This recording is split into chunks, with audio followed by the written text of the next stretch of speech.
I still remember the sound of the envelope hitting the table, that sharp, final slap of paper against wood. I looked up from my coffee, and there he was, Marcus, my husband of 7 years, standing in our kitchen with a face I didn't recognize. Cold, distant, already gone. "What is this?" I asked, though somewhere deep inside I already knew. "Divorce papers," he said simply, like he was discussing the weather. "I need you to sign them, Elena." My hands trembled as I reached for the envelope. "Marcus, what are you talking about? What's happening?" He sighed, the kind of sigh you give when something is inconvenient, not heartbreaking. "I've been thinking about this for months. You're a good person, Elena. You really are. But you're not driven. You don't have ambition. I'm building an empire, and I need someone beside me who understands that world. Someone who can keep up." "Keep up?" The words came out as a whisper. "I've supported you through everything. Every late night, every failed deal, And I appreciate that," he interrupted, already moving toward the door. "But appreciation isn't enough anymore. Camilla understands my vision. She's connected. She's ambitious. Camilla Trent?" My voice cracked. "You're leaving me for Camilla?" He didn't even have the decency to look ashamed. "I have already moved my things out. My lawyer will be in touch. Please, let's keep this civil." And just like that, he walked out. 7 years, gone in 7 minutes. I sat there, staring at those papers, my hand instinctively moving to my stomach. I was 8 weeks pregnant, with twins. I'd found out 3 days ago and had been planning the perfect way to tell him. I bought a little gift box, 2 tiny pairs of shoes, a card that said, "Ready to be a dad, ×2." The box was still hidden in my closet. And there was something else he didn't know. That morning, I'd received a call from a lawyer named Mr. Leonard Avery. My uncle, my mother's brother, whom I'd barely known, had passed away 6 months ago. His estate had finally been settled, and apparently, he'd left everything to me. The lawyer had been cryptic on the phone, asking me to come to his office to discuss the substantial nature of the inheritance. But as I looked at those divorce papers, none of it mattered. My heart was shattered into pieces so small, I didn't know if I'd ever find them all. I signed the papers that night. I didn't call him, I didn't beg, I didn't tell him about the babies growing inside me, or the mysterious inheritance waiting for me. Some part of me, the part that still had pride, whispered that he didn't deserve to know. "Not everything needs to be said," I told my reflection in the mirror. 2 days later, I sat in Mr. Avery's office, still numb, still hollow. He was an elderly man with kind eyes and a gentle smile. "Miss Brooks," he began, sliding a folder across his mahogany desk. "Your uncle was a very private man. He made his fortune quietly, invested wisely, and lived simply. He had no children, and your mother was his only living relative. When she passed, you became his sole living relative." I nodded, barely listening. What did money matter when your world had just ended? He owned shares in several companies, real estate holdings across 3 states, and about 15 years ago, he invested in a small tech startup that his friend was launching. That startup is now worth... He paused, watching my face.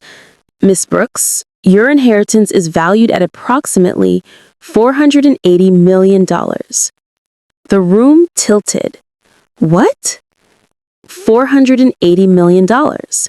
He repeated gently, "Give or take a few million depending on market fluctuations." I couldn't breathe. I couldn't think. I just sat there, my hands on my stomach, protecting the babies Marcus would never know about, inheriting a fortune Marcus would never touch. And then I cried. I cried for everything I'd lost and everything I'd gained in the same devastating week. "Mr. Brooks," a new voice said.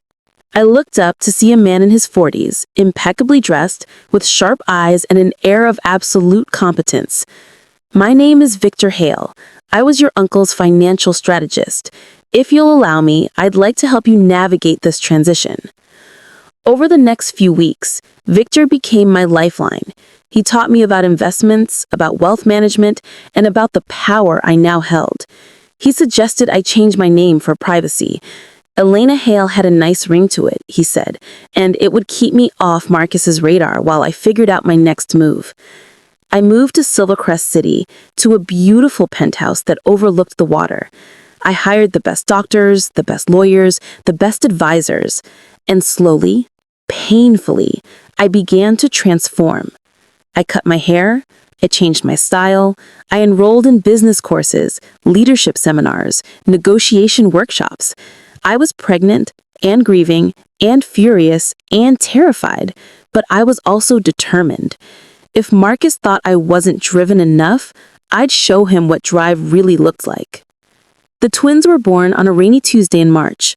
Noah came first, screaming his arrival to the world. Nora followed 3 minutes later, quieter but no less fierce. I held them both in my arms and made them a promise. I would build an empire for them, a legacy, a future so bright that they'd never need anyone's approval to shine. Within a year, I'd launched Hale Real Estate Holdings. Within 2, I'd established the Hale Foundation for Single Mothers. By year 3, I was running a venture capital firm focused exclusively on women-led startups. Elena Hale became a name whispered in boardrooms and celebrated in business magazines. Powerful, elegant, untouchable. And Marcus Reed? I heard through the grapevine that his new marriage was already crumbling. Camilla, it turned out, was as ambitious as Marcus had claimed. Unfortunately, her ambition far exceeded her judgment. She pushed him into a massive mining deal overseas, a project that promised enormous returns. Marcus, desperate to prove himself worthy of her, invested everything: the company, the house, money he'd borrowed from investors who trusted his name. The mining deal was a fraud, a sophisticated con that collapsed within months, taking Marcus's entire empire with it. I learned about his downfall the same way everyone else did, splashed across business news sites and whispered about in investor circles. Marcus Reed, once a rising star, was now a cautionary tale. Bankrupt, disgraced, abandoned by Camilla the moment his fortune evaporated. I should have felt vindicated. Instead, I felt nothing. That chapter of my life had closed so completely that even his suffering couldn't reopen it. Then 6 months later, my assistant entered my office with an odd expression. "Miss Hale, there's someone requesting a meeting, a Marcus Reed. He says it's urgent. He's asking for your help to save his company." My pen stopped, mid-signature. "Marcus Reed?" "Yes, ma'am. Should I tell him he's unavailable?" I stared out my window at the city skyline.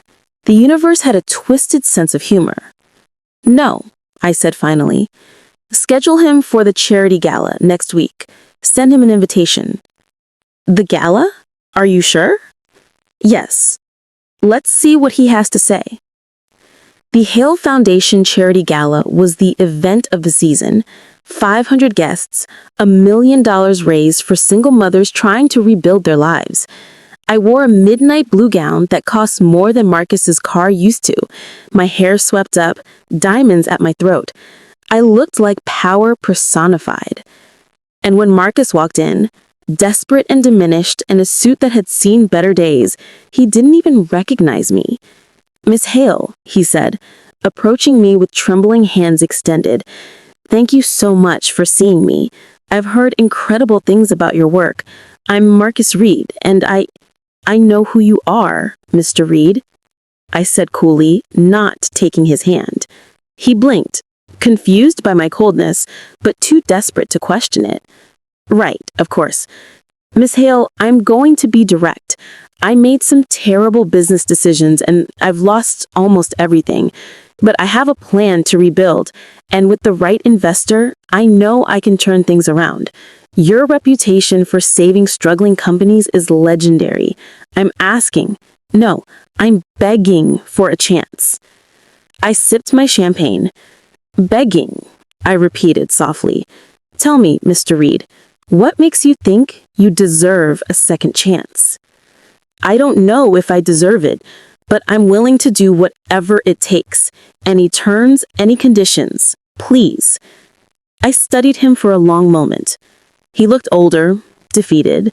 The arrogance had been stripped away, leaving only desperation. Begging, I repeated. All right, I'll save your company, but here are my conditions. You transfer 100% ownership to me. You step down from all decision-making positions. Your name will never be associated with the company again. You'll be a silent employee, nothing more. And you'll be grateful for it. His